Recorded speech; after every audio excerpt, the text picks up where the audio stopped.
Hey guys, we got a Taylor out today, 214 CE with Koa back and sides. Let's see what she does.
How we doing today, guys? Hope you're all doing really good today. Like I said, I just dug this out. I haven't really played this a ton. This is a Taylor 214 CE Koa back and sides, double bound, and it's got, it's electrified too under the bridge. I'm not really a big Taylor fanatic. They are really nice and well built guitars. I've only played probably a half a dozen in my life. None of the high end stuff really, in the 814s or I haven't had the pleasure of playing one. My dad has, and he said it was a really outstanding guitar. It sounded amazing, played amazing. So I'm curious. Maybe I'll get to try a big one there someday. But this is a nice playing guitar. The fit and finish is excellent on these. It really is. Beautiful wood, nice book match. I've never played a guitar with Koa either, so this is kind of a new one for me here. I will say it's really balanced. I don't know if that has to do with the Koa or what, but like the bass side is not louder than the treble side is what I'm kind of getting at. It's just really balanced across the whole 6 strings, which is really cool. That's something I look for in an acoustic guitar usually. I don't like something that's really loud on the bass side and then peters right out and thins off down on the treble, And this doesn't. It stays just really even across when you swipe across with your pick. I'm not even going to plug this in because I will just say this. This is my honest opinion. You guys probably have differing opinions, but this guitar to me sounds a lot better plugged in than it does acoustically. And I don't like acoustic guitars plugged into anything. It's just because, honestly, I think it's this. I grew up in the 70s and 80s where everything on the radio was a hit, especially before MTV. If it didn't sound good, they didn't play it on the radio because nobody could see them on the radio. Nowadays it's all about, you gotta have a skimpy outfit and a bunch of people dancing behind you and that whole thing, Blame MTV for that. Do you know what the first video was on MTV? I should have you leave it in the comments. It's pretty easy though. You guys can Google it. It was Video Killed the Radio Star. That was the first video they played on MTV. And they nailed it. Videos killed radio stars because, like I said, when back when it was just radio and no videos, if it didn't sound good, it never made it to the airwaves. And now it's really the opposite, because it's all, in my opinion, it's all quantized music first, which has zero feel. I mean zero feel. You guys can debate that amongst yourselves or whatever. They'll never change my mind that quantized music has groove and feel. It doesn't. I've written songs with drum machines. Man, I'm not going down this wormhole, but I do play to a click track, okay? And if you play to something that's stable and it's, syncopated and synchronized in beats, I know you think, well, isn't that quantized? No, it's not. Because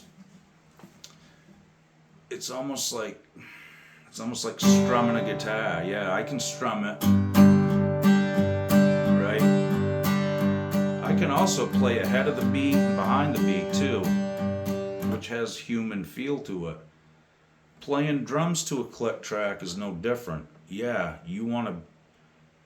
when you can't hear, this is how I do it, playing drums to a click track. When you don't hear the click, you're in. If you hear the click, you're out of time. It takes a lot of practice, and it probably is going to blow my eardrums out from listening to that loud click. It's just how you got to do it. Anyhow, I can play to a metronome, which is quantized, so to speak, and not sound like it's quantized. It has human feel to it. I can play, either side of dead straight time, and it will still feel like a human did it. The dynamics is another thing. If you're just playing a straight beat on a drum set or a guitar, in time, of course, your dynamics change. You even doing, you can strum harder, you can add a little something in there too, which, yeah, I suppose you can program that stuff too, but just to my ear, it never sounded right,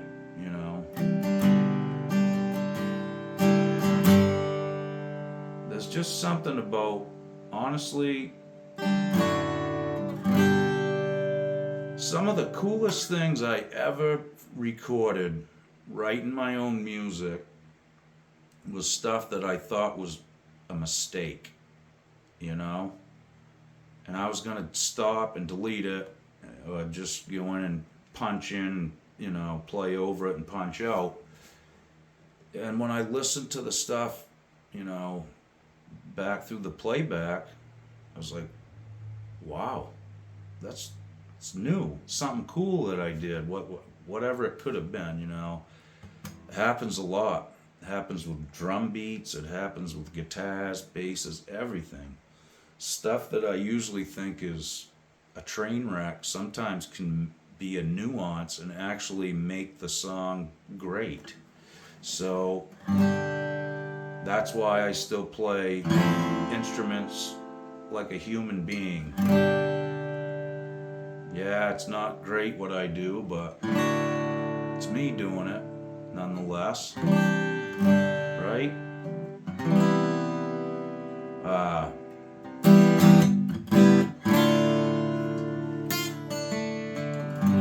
But I'm not down in Taylor guitars. This is a very nice guitar. It really is.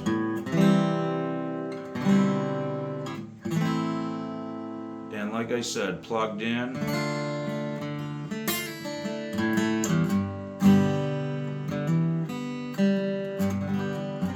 I think they shine above a lot of guitars plugged in. I really do.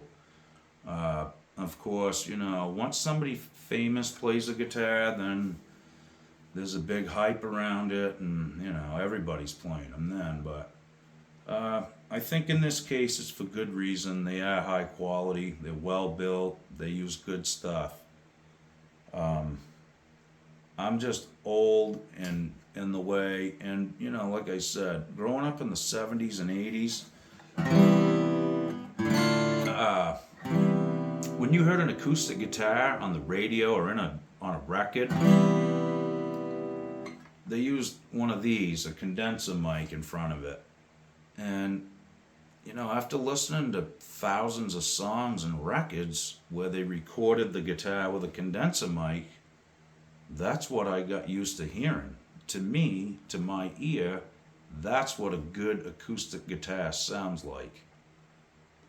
When I plug a guitar in like this to an amplifier or even the board, it doesn't sound like an acoustic guitar. These are pretty close, but it just will never beat having a condenser mic in front of my guitar. I won't do it. If I record an acoustic guitar, it isn't plugged in, I guarantee it. If I ever caught someone in my studio playing acoustic guitar plugged into I'll cut the cord right in half right there. No, I'm just joking, guys. We don't want everything to sound the same always through the rest of, our lives and such. So it's good to try different things, I think. But for me, I'm stubborn and I'm not changing. I'm going to use condenser mics and whatever for the rest of my life. Playing acoustic on stage, well, that's where these come in handy. Because, you just need to make something sound similar to an acoustic, and a condenser mic on stage is tough at high volume. So, they got the piezo's, they got electric guitars with, stuff that sounds like acoustics now. It's getting better. It really is, I must admit, but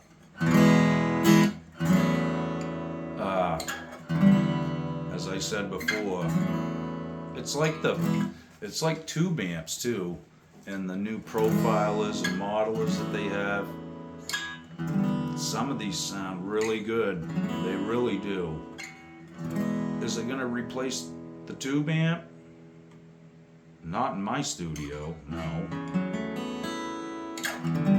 There's something captured in an electron tube that engineers can't even explain why it makes the sound that it does. It makes that jangly. I hear two notes sometime playing through a tube amp. I'm not kidding you. I hear harmonics, little overtones that you don't hear through a solid state. I play a lot of solid state amps too. I do. I think they sound good, in certain applications, and they're super reliable. Let's just say that. But man, when I plug into a tube amp, it's a whole different ball game, and it just sounds better to my ear. But that's what it is. Well, let's take a good peek at this one, and I'll show you guys what it looks like. Okay, here we go.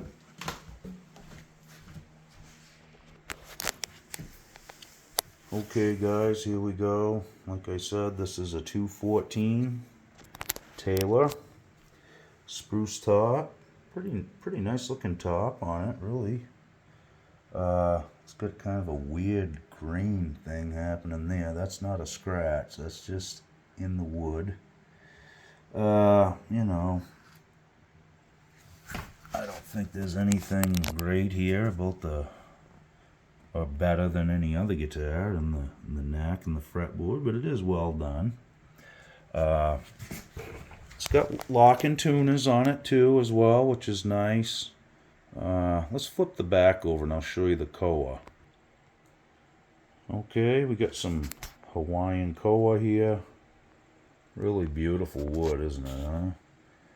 And it does make a nice tone wood. It really does. I think it's something you're going to see a lot more of here in the future. There's the lock and tuners.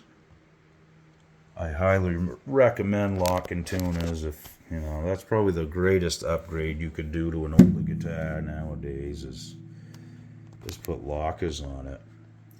There we go. Some nice, pretty grain in this thing.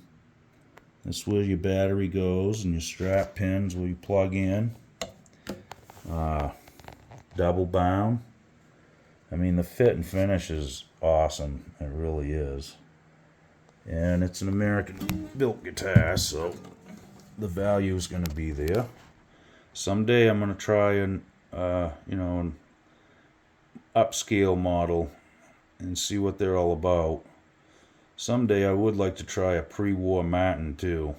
I want to see what the hype is. I may get my chance here this fall if I go to Nashville. So thanks for watching this one, guys. I do recommend, if you're looking for a stage guitar and you play a lot of acoustic, this is a good guitar. This is probably what you may want to start looking into. They have a good track record, really dependable, and they sound great on stage plugged in. Okay, guys, thanks for checking this one out. I hope you're all doing really well. I'll try to get some new videos up soon. Hang in there.